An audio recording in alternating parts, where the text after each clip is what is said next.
Haleluya, puji Tuhan, shalom dan selamat malam.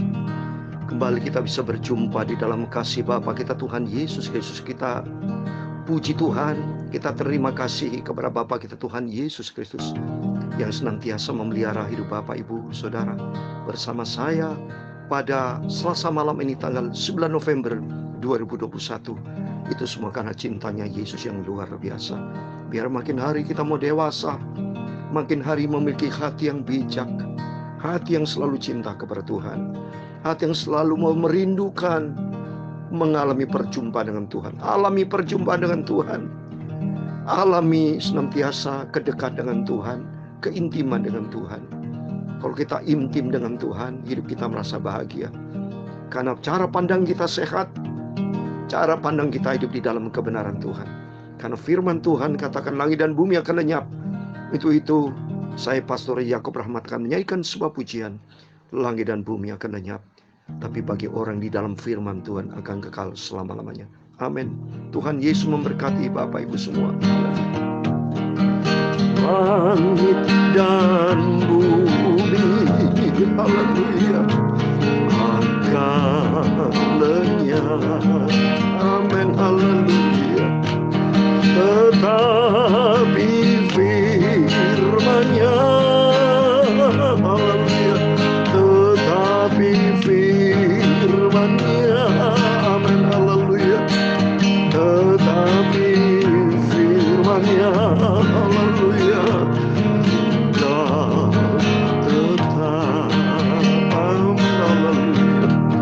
Langit dan bumi, amin, haleluya, akan lenyap, amin, haleluya, tetapi firman-Nya, haleluya, tetapi firman-Nya, amin, haleluya, tetapi firman-Nya, amin, haleluya, tinggal tetap, amin, haleluya. Langit dan bumi semuanya akan lenyap, akan lenyap, amin, haleluya, tetapi firman-Nya, haleluya, tetapi firman-Nya, amin, haleluya, tetapi firman-Nya, amin, haleluya, tinggal tetap, amin, haleluya.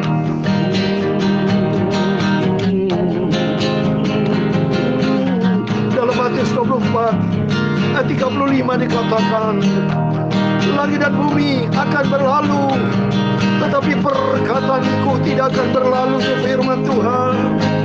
Tetapi firman Tuhan Yesus, tetapi firman Tuhan Yesus, haleluya, tinggal tetap selamanya, amin, haleluya.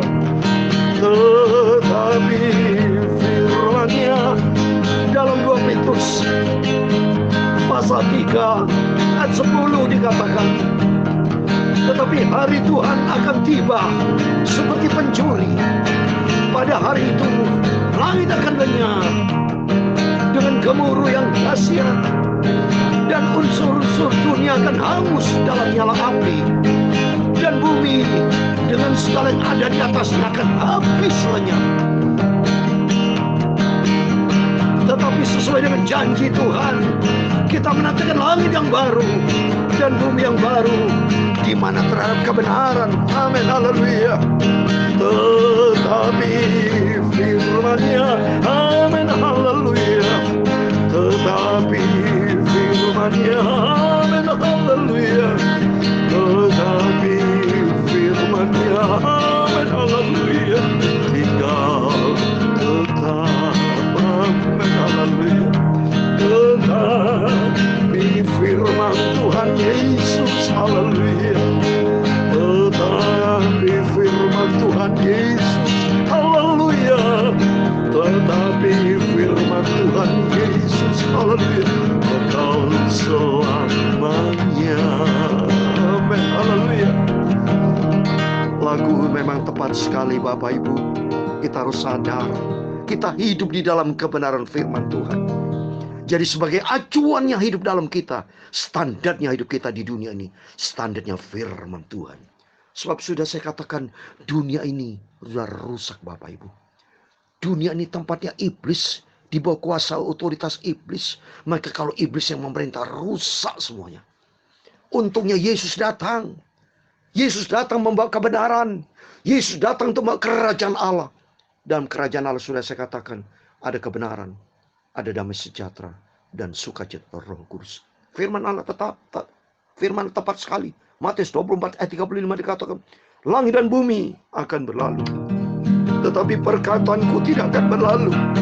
Tetapi firman-Nya, tetapi firman-Nya, tetapi firman-Nya, amin, haleluya, tinggal tetap. Ini firman Allah pasti digenapi, haleluya. Tetapi firman-Nya, amin, haleluya.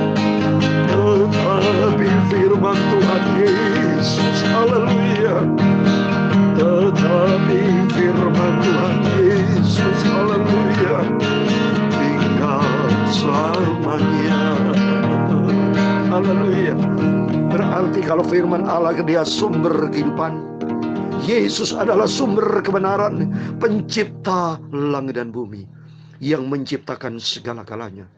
Dan yang kedua, Bapak Ibu perlu tahu, Yesus datang untuk menyelamatkan kita loh. Dia juru selamat loh. Dia berkuasa atas segala-galanya. Siapa yang bisa melawan Tuhan? Iblis saja gemetar kok. Gak ada Bapak Ibu. Waktu kita bersyukur kepada Tuhan, maka firman Allah membuat kita selalu bersiap sedia loh. Saya takut benar kepada Tuhan. Hidup ini harus penuh dengan rasa tanggung jawab. Jauh dari dunia, jauh dari dosa, jauh dari kedagingan. Buat apa Bapak Ibu? Ya, hidup di dalam daging itu dikuasai oleh iblis. Jadi manusia kalau selalu hidup di dalam daging, berarti berbuat dosa, dan dosa. Upah dosa itu maut Bapak Ibu. Sedangkan firman Tuhan katakan dalam 2 Petrus pasal 3 ayat 10. Coba perhatikan ini. Tetapi hari Tuhan akan tiba seperti pencuri. Pada hari itu langit akan lenyap dengan gemuruh yang dahsyat, dan unsur-unsur dunia akan hangus dalam nyala api. Dan bumi dan segala yang ada di atasnya akan hilang lenyap. Ayat 11. Jadi jika segala sesuatu ini kan hancur secara demikian, betapa suci dan salehnya kamu harus hidup. Coba ngeri Bapak Ibu. Seperti peristiwa saat ini. Ada berita dari BMKG kan, La Nina. Membuat hujan sekarang, hujan terus, banjir di mana-mana. Kan kita tidak menginginkan saudara terjadi banjir. Kalau kita lihat berita di televisi, saya lihat sendiri banjir di atas 1 meter. Wow, sengsara Bapak. Bisa ada ular masuk, ada mungkin buaya, ya sampai ada orang yang bisa tangkap ikan segala macam. Ya seperti sudah laut itu semua itu lebih dari 1 meter, coba sengsara, lumpur, air, kotor masuk semua. Aduh kita nggak mau Bapak, rumah kita kan kepengen bersih, toh. Demikian juga hati kita harus bersih. Kenapa jasmani bersih, hati kenapa tidak mau bersih? Mari, sedangkan tubuh ini akan binasa, tapi hati yang bersih diisi firman Tuhan. Kalau firman Tuhan, hati diisi dengan firman Tuhan akan kekal selama-lamanya. Coba kata firman Tuhan, betapa suci dan salehnya kamu harus hidup. Dan firman Tuhan katakan, semua akan hancur, unsur-unsur dunia akan hancur Bapak. Tidak kekal. Kan manusia itu hidup di dalam dosa banyak. Tuhan itu bisa marah kan? Tuhan yang menciptakan kok. Bumi kan Tuhan ciptakan. Hak kedaulatan Tuhan, otoritas Tuhan secara penuh. Maka iblis, hak Tuhan dicurahkan, dimasukkan ke dalam lautan api neraka buat selama-lamanya. Termasuk manusia.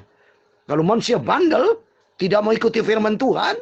Saya sudah berikan firman Tuhan pagi dan malam. Dan nomor 1, Yesus sudah datang dari surga ke dunia. Sudah beritakan keselamatan. Dia sampai rela mati di atas kayu salib. Itu bukti cintanya Tuhan sempurna. Supaya orang yang gelap nih loh dinyatakan sama Tuhan. Ini loh, aku cinta sama kamu.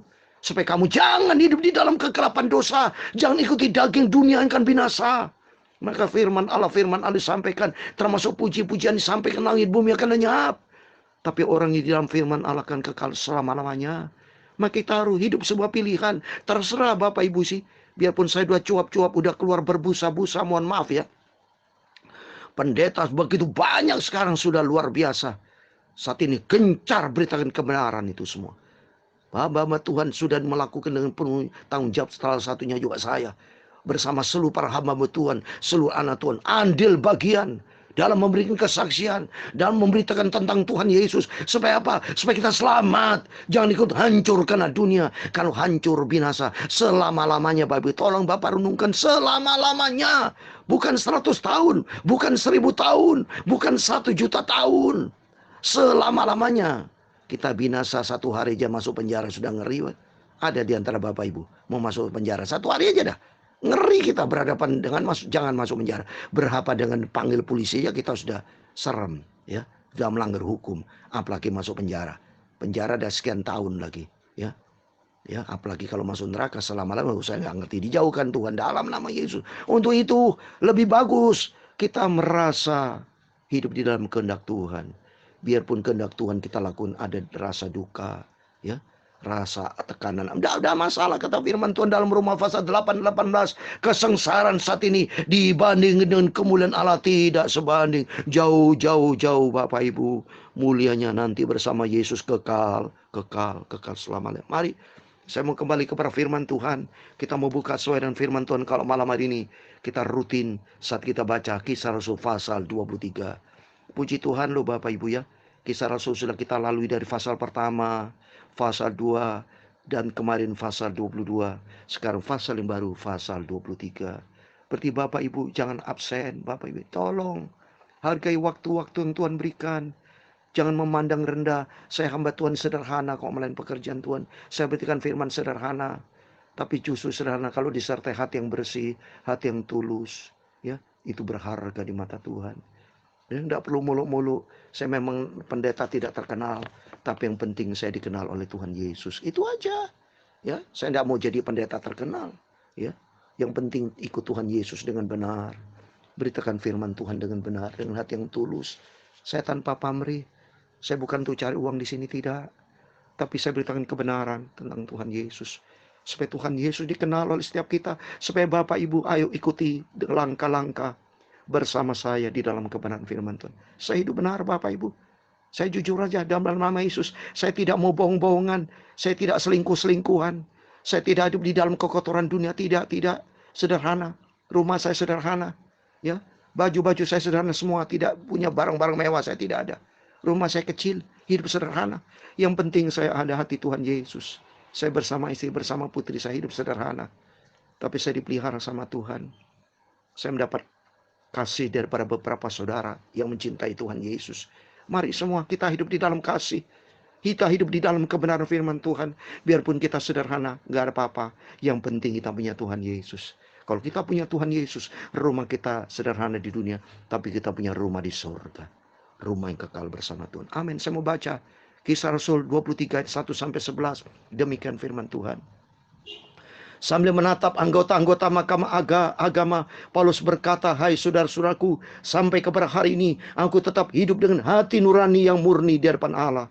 Tetap imam besar Ananias menyuruh orang-orang yang berdiri dekat Paulus menampar mulut Paulus. Membalas itu Paulus berkata kepadanya, "Allah akan menampar engkau, hai tembok yang dikapur putih-putih. Engkau duduk di sini untuk menghakimi aku menurut hukum Taurat. Namun engkau melanggar hukum Taurat oleh perintahmu untuk menampar aku." Dan orang-orang yang hadir di situ berkata, "Engkau mengejek imam besar Allah." Jawab Paulus, "Hai saudara-saudara, aku tidak tahu bahwa ia adalah imam besar. Memang ada tertulis, jangan engkau berkata jahat tentang seorang pemimpin bangsamu." Dan karena ia tahu bahwa sebagian dari mereka itu termasuk golongan orang Saduki dan sebagian termasuk golongan orang Farisi, ia berseru dalam mahkamah agama itu katanya, "Hai saudara-saudaraku, aku adalah orang Farisi, keturunan orang Farisi. Aku diharapkan ke mahkamah ini karena aku mengharap akan kebangkitan orang mati."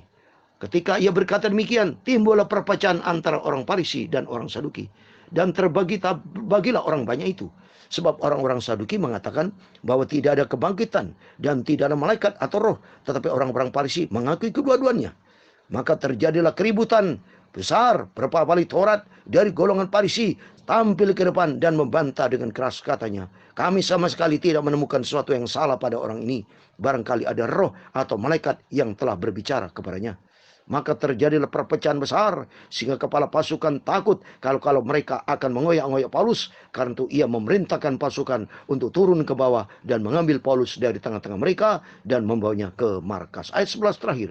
Pada malam berikutnya Tuhan datang berdiri di sisinya dan berkata kepadanya, kuatkan hatimu, sebab bagaimana engkau dengan berani telah bersaksi tentang aku di Yerusalem, demikian juga hendaknya engkau pergi bersaksi di Roma. Amin, puji Tuhan. Demikian firman Tuhan yang sudah kita baca dan dengar. Kisah Rasul pasal 23 ayat 11 dari ayat 1 sampai 11.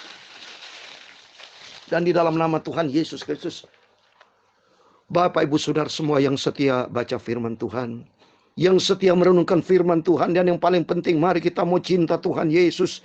Kita mau setia kepada Tuhan dan kita taat menjadi pelaku firman Tuhan dengan rasa tanggung jawab. Tuhan akan memberkati Bapak Ibu Saudara semua seperti Rasul Paulus, tanggung jawab. Karena Tuhan sudah pilih dia sebagai alat bagian untuk pekerjaan Tuhan. Ternyata Rasul Paulus begitu berani. Waduh, saya ngeri jujur saja. Saya ngomong sama Tuhan. Waduh Tuhan, mohon maaf, mohon ampun, saya bilang sama Tuhan. Jujur saya hambamu Yakub Rahmat gak seberani Rasul Paulus ini. Gak sepinter Rasul Paulus, gak seberani Rasul Paulus. Karena Rasul Paulus luar biasa, Bapak, hebat ini. Maka saya waktu ditanya anak saya, putri saya American Rumit, Pak, figur siapa yang Bapak secara manusia? Saya bilang nomor satu jelas ya, Tuhan Yesus secara manusia. Yesus kan sebagai manusia. Nomor satu Tuhan Yesus. Secara vertikal, horizontal, nomor satu Yesus. Tapi saya minta ampun sama Tuhan, izin karena secara manusia. Karena Rasul Paulus kan berharga di mata Tuhan. Rasul Paulus kan alat pilihan bagi Tuhan. Saya jawab dengan hati yang tulus. Saya berkata, Rasul Paulus juga orang yang luar biasa ini. Dahsyatnya Yesus, sempurnanya. Rasul Paulus hebat, tapi tidak sempurna. Ya. Tapi kalau Yesus hebat, pangkat hebat, tak terbatas hebatnya. Sempurna, pangkat sempurna, sempurna, pangkat-pangkatnya yang sempurna. Tidak tertandingi. Tapi kita semua diciptakan sama Tuhan. Kita berharga sama Tuhan. Dan ternyata Rasul Paulus luar biasa. Sampai dia berani, sampai dia ditampar kan. Untuk apa? Beritakan tentang Yesus. Demikian kita harus berani Bapak Ibu. Biarpun tidak seberani Rasul Paulus ya. Tapi berani, jangan ngawur Bapak Ibu. Kalau Rasul Paulus berani karena dia orang pintar, punya dasar hukumnya. Ya, dasar Alkitabnya dia hebat. Dia orang ahli Taurat yang ngerti betul tentang isi Alkitab. Dan dia alat pilihan dari Tuhan Yesus. Maka urapan Tuhan menyertai dia. Ternyata terbukti ini. Di ayat 11. Pada malam berikutnya Tuhan datang berdiri isinya. Langsung Tuhan campur tangan. Ini terbukti.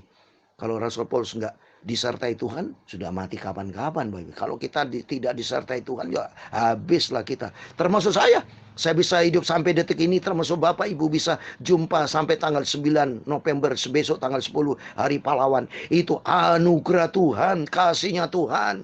Maka kata-kata Tuhan di sini, kuatkan hatimu, jangan mudah patah semangat, kata Tuhan ini. Berarti termasuk Bapak Ibu, mari kuatkan hati kita.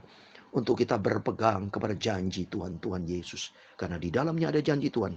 Kata firman Tuhan. Kuatkan hatimu sebagaimana engkau dengan berani telah bersaksi tentang aku di Yerusalem. Demikian juga hendaknya engkau pergi bersaksi. Dipakai Tuhan Rasul Paulus. Demikian kita harus berani bersaksi. Sebagai terakhir Bapak ya. 2 Timotius pasal 1. Ini perintah Tuhan juga nih.